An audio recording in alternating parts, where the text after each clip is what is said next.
All right, we're going to talk about rest and water. Now, rest is an important part of overall health. A lot of people don't realize that is actually also very important for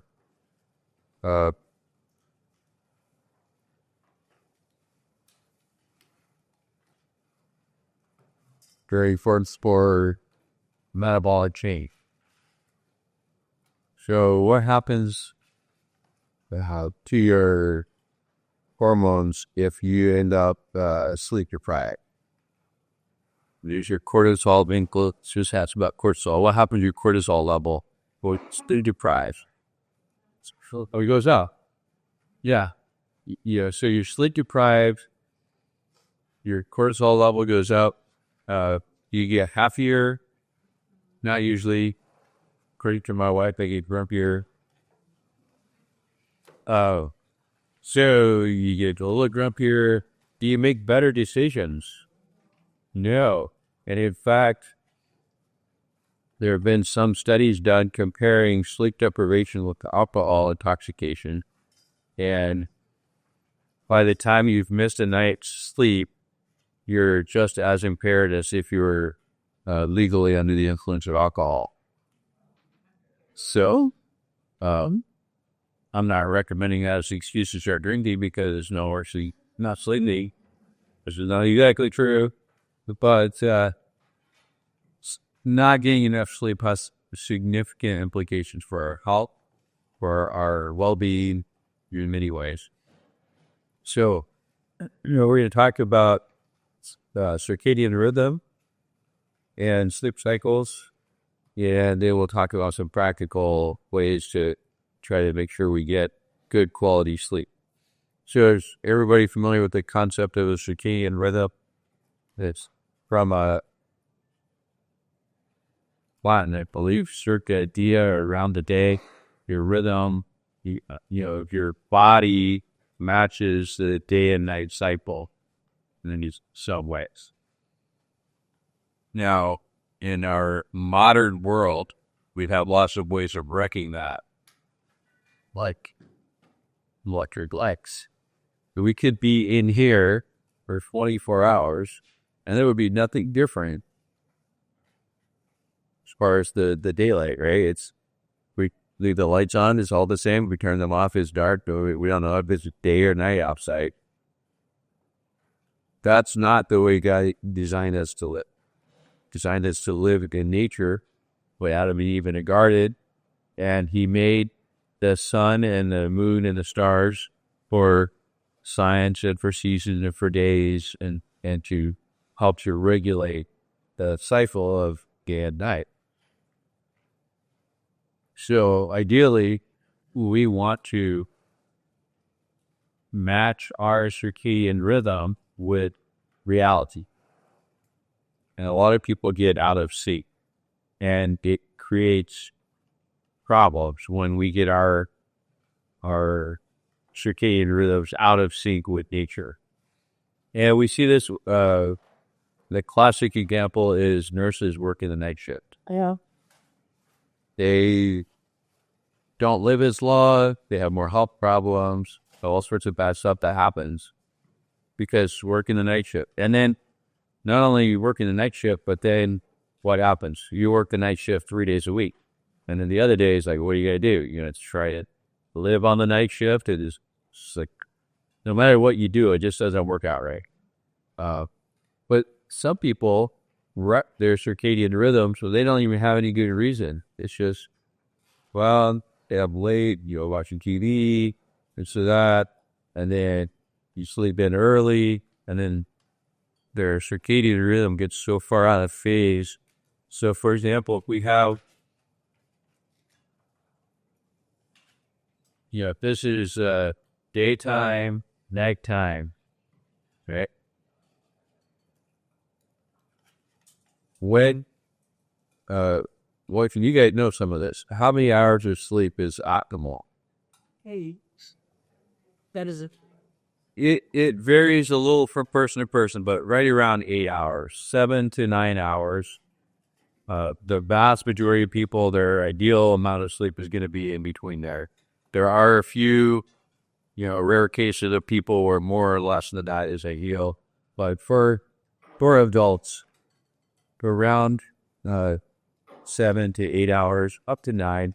If you're getting more than 9 hours of sleep on a regular basis, there's probably something wrong. Like, that's not really good. Like, if you're sleeping too much, it's because there's some kind of problem. So it may be just sleeping less isn't the answer. Maybe figuring out what's the problem. Why do you need so much sleep or something? Sometimes it's depression or some other mental situation. Sometimes it can be a physical problem. But for most of us, most of the time, somewhere around 8 hours is going to be about right. And when should those 8 hours be? In the dark. When it's dark out, at night. Yeah. So now the farther toward the poles that you live, North Pole and South Pole, the more variation there is in the daylight hours, right? So if you live in the North Slope, summertime, you get 20 hours of daylight or more. And in the winter, you get, 3 hours of darkness or more. That's not ideal. You get close to the equator, and it's more of a, 12 and 12, something like that. So if we think of midnight, not necessarily the time on the clock, but the middle of, from when the sun goes down to when the sun goes up, middle of that. So the middle of our sleep should probably be somewhere close to that. And there's some evidence now. Ellen White wrote that something to the effect that the hours of sleep before midnight are more valued than the hours after midnight. And in recent years, there's actually been some scientific evidence to help explain why that is. And it's not that we should get all your sleep here before midnight, but really what often happens is people delay their bedtime. They start going to bed later and later because we have artificial lights and screens and all this stuff. And so then if people are going to bed at, say, 11 o'clock, we got to take your butter. Here's bedtime, right? Now, what does that mean? They're waking up and they're getting out of phase between the circadian rhythm of the sun and the earth and all of nature and their own circadian rhythm, because they're pushing their sleep time later, then they're waking up later. Some people, if you allow them to, they'll stay up until 10, 11, 12, 1 o'clock at night, and then they'll crash and they sleep until almost noon. Here we are, 9:30, we have good breakfast, we had a workout, we're having a lecture, we're getting all this stuff done. There's people there still sleeping. You know that? Oh, amazing. Anyway, so the farther out of phase you get with nature, the less restorative your sleep is going to be. So that's one consideration. So we want to try to, not that it has to be precise, like you don't have to go to bed right when the sun goes down, get out of bed right when the sun comes up. Like that would be somewhat problematic. But you really don't want to have this huge phase shift one way or the other, if you can help it. And sometimes job requirements, things like that, require that. Well, then you just have to realize that's not helping your health. You're doing that for some other reason besides your health. Okay. Can you repeat? You said the further out I'll see with the nature, the day and night cycle of the sun. Yeah. I was just wanting you to address how, we change, we spring forward, fall back. Yeah. So the question is about the time change, daylight saving time versus, my personal feeling is that we should just forget all that. Nice. And I think that high noon should be high noon. And then, we have the technology now to every one of us could, wherever we are, our watch could tell us what time it is. I mean, that's what the sundial did, right? Well, we could have a artificial sundial on our watch. It just tells us what time it is where we are. But for some reason, I don't think that's going to happen.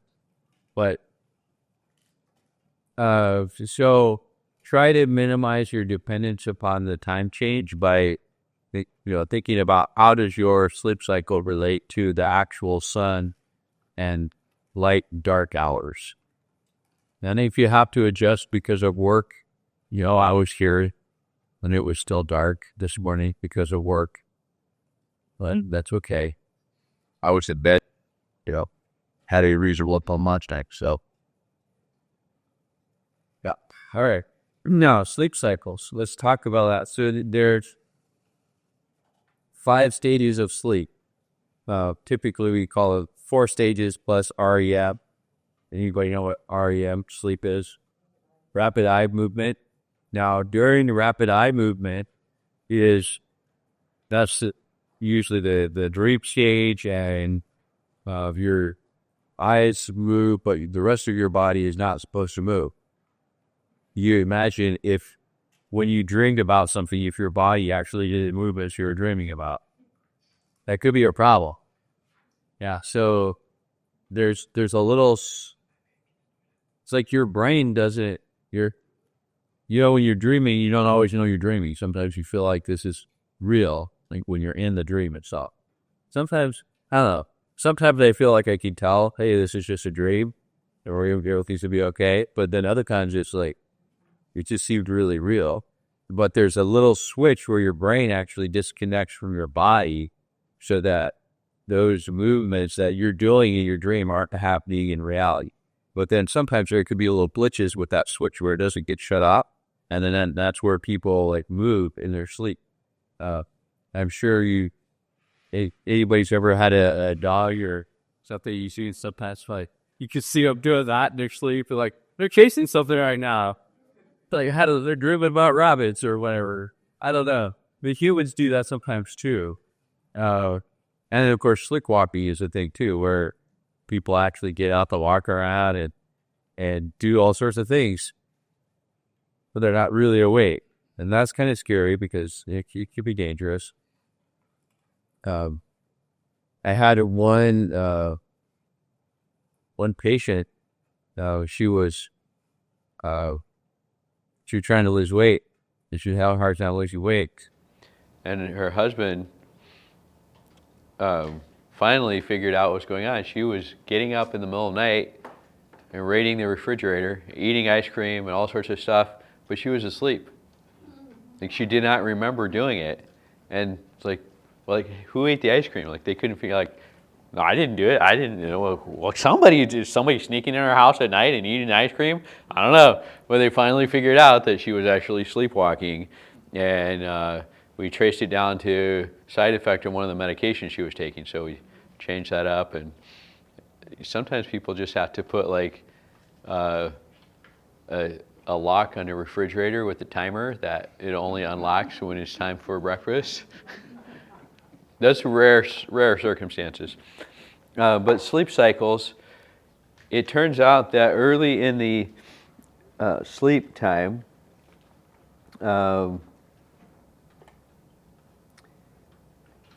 there are longer times in deep sleep, and then later in the night, the REM sleep becomes a more significant part of the time. So when you go from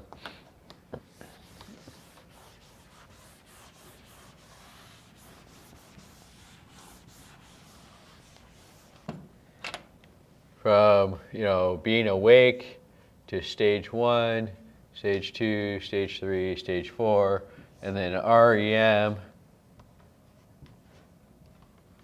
and then you go back to stage 1. Or sometimes you wake up. Like sometimes, sometimes when people sleep, they move during their sleep a lot, and a lot of times that's in these lighter stages. Usually when you get into the deeper stages where they're just out, completely out.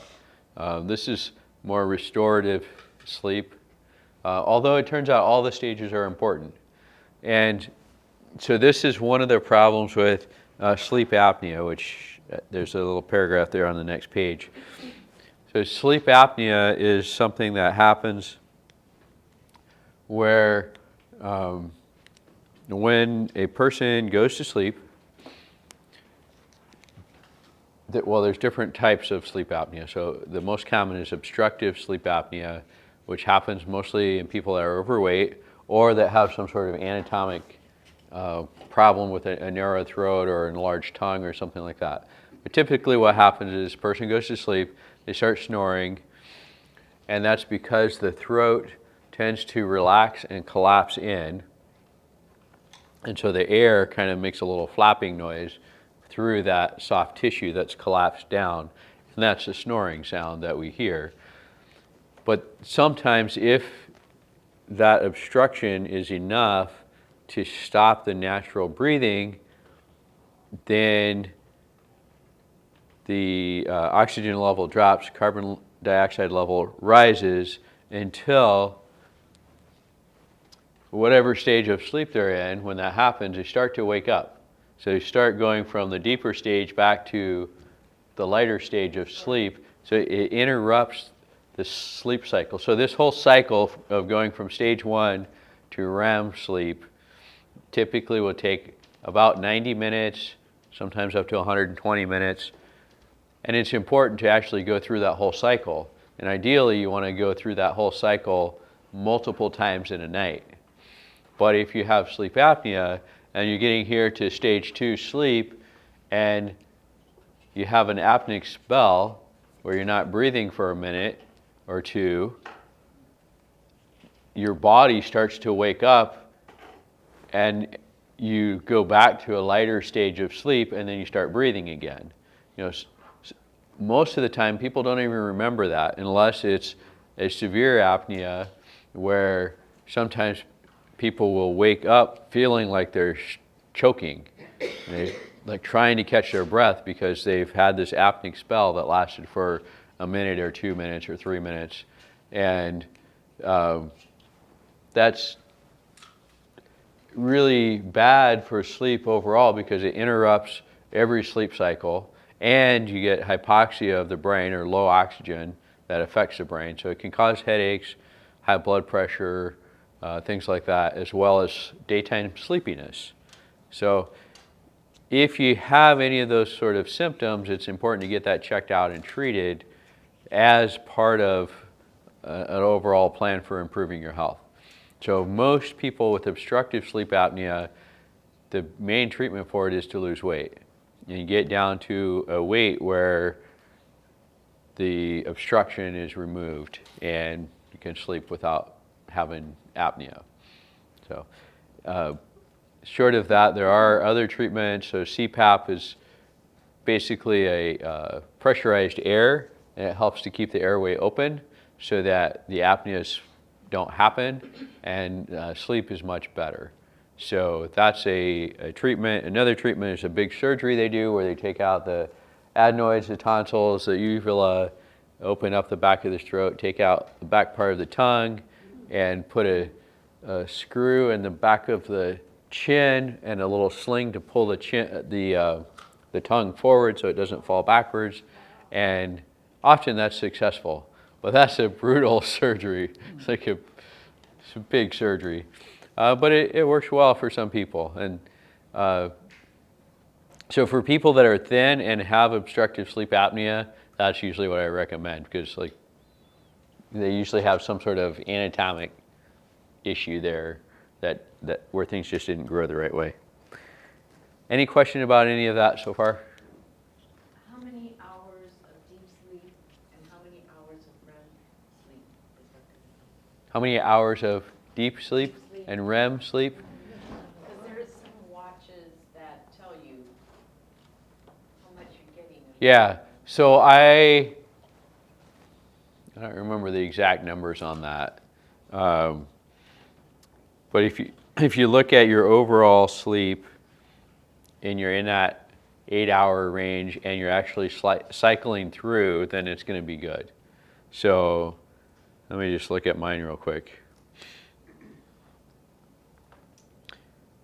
So my watch here says that I got 7 hours and 20 minutes of sleep last night, and I had three complete cycles and then a couple of partial cycles that I don't know what interrupted those.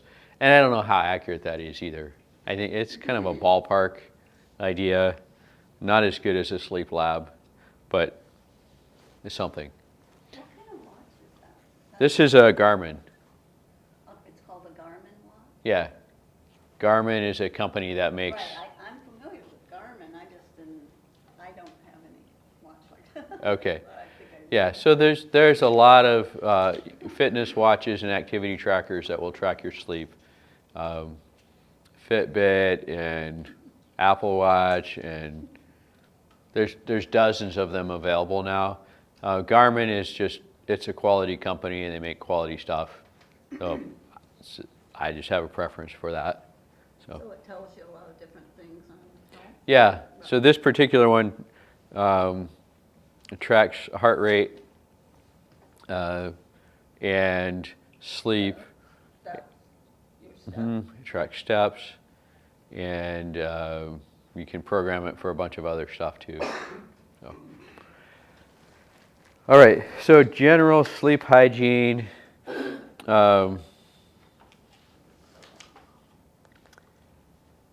We talked about several of these things already, but one of the best things for people that are not sleeping well almost always means they need more exercise during the day. There's a lot of people don't sleep well at night. They work during the day, but they have some sort of sedentary job where they're sitting, looking at a computer, and then they get home from work and then they're sitting and looking at a TV, or maybe doing a few little chores, but nothing vigorous as far as physical activity.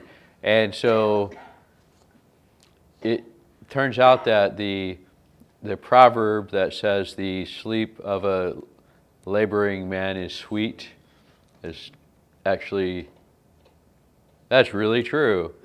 So, go and dig ditches and split firewood and haul water from the well or whatever, or at least go to the gym and work out.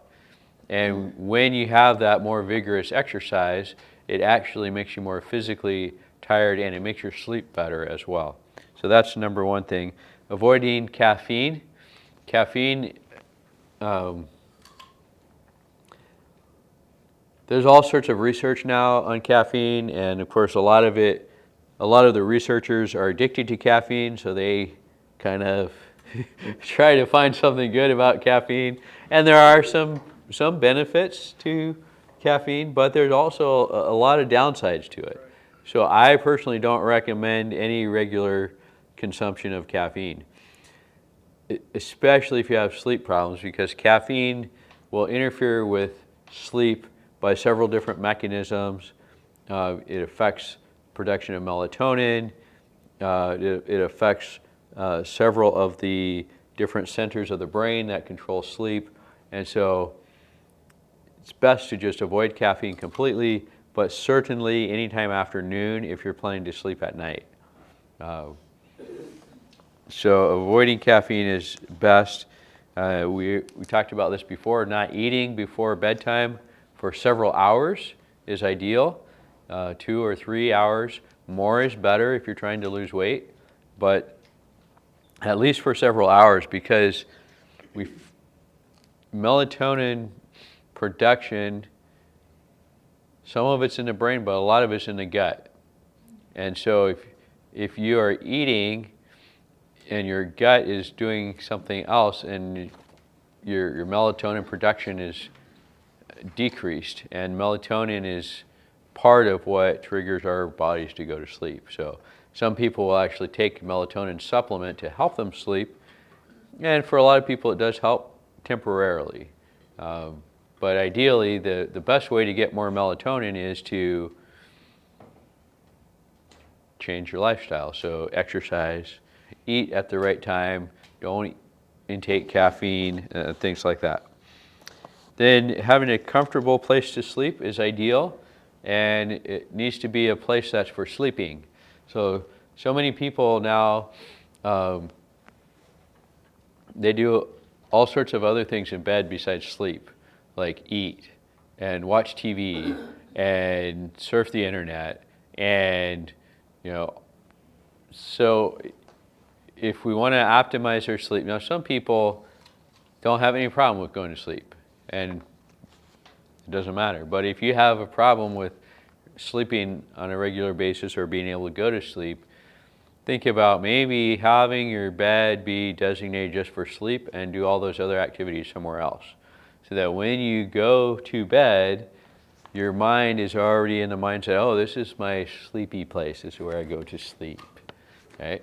So sort of setting yourself up for success. So having that comfortable place, it should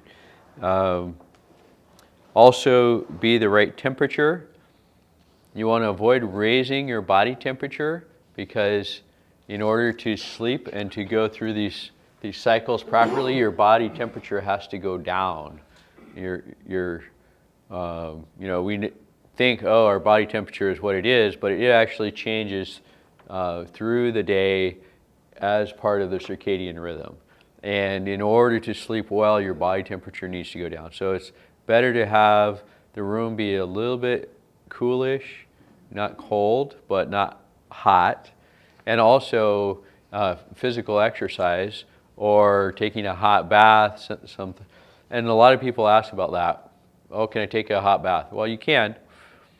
And for some people, the relaxation of a hot bath might be more benefit than the downside of potentially raising your body temperature. But just, things to think about. Having a set time for bed. So that's really important, having a regularity. So this is something that is sort of fallen out of favor in our modern world where everything is chaos. But having regular hours for bedtime and for eating, for exercise and work and all these things, having that routine, our body actually does work really well with routines if we allow it to. And so having a bedtime, so you might think about 9 o'clock as a bedtime. Some people, they go to bed at 7 o'clock some nights, and 10 o'clock, 11 o'clock, and they go to bed late, get up early, and then one day they can't do it anymore, so then they just come home and go to bed, and then they sleep from 6 until midnight, and then they wake up, and then it's just chaos. So having a regular routine, so maybe you sleep from 9 to 5, and that's what you do, or 9 to 6, and try to make that a routine. Children, most of you in here have had children, or children, right? They have their little bedtime rituals. You ever notice that? Like they gotta get a drink, they gotta get their blanket, they gotta get their whatever, they gotta hear a story, then they gotta go to the bathroom, and then they gotta get another drink. Like they have a routine. So adults are really not that much different. Like we function good or best with a routine. So having a routine of whether it be grooming or bathing, reading, having devotional time, and kind of having a shutdown routine for ourselves, that we're bringing ourselves to the time that's scheduled for sleep so that we're actually ready for sleep at that time. You have a question? I teach first-time moms to do that. I mean, when their baby's like days old. Yeah. Because start that will start help having your them routine. get through those 2 or 3 months of crying, Yep. getting them to sleep, having their days and nights right. Yes. So having a routine is even good for babies and new moms. And then some people ask, well, what if I'm laying in bed and I'm awake and I can't get to sleep? Well, what most people do is they get out their phone or they turn on the TV and watch something. So if you can't go to sleep, so you turn on the drama and watch an hour or 2 hours of drama and then turn that off, are you now ready to go to sleep? No, you're just as bad off as you were before, or maybe even worse because of whatever you watched. So what I recommend to people is if it's time to be sleeping and you're not sleeping, like just get out of bed and just stand there in the dark in your bedroom. Don't go read something, don't turn on the light, don't watch TV, just stand there. If you're really worried about something, make a note so that you can worry about it tomorrow and you won't forget it. But usually, if you just stand in the dark doing nothing, how long till you get bored with that? Like most people, 10 or 15 minutes are like, okay, so then just lay back down. And then finally, in order to actually go to sleep, you have to be still. So if you're tossing and turning every 2 seconds, you're not going to go to sleep. You have to be still. So like just pretend that you're a log. Like get into a comfortable position and just don't move. And maybe that's a good time to just do the deep breathing exercise.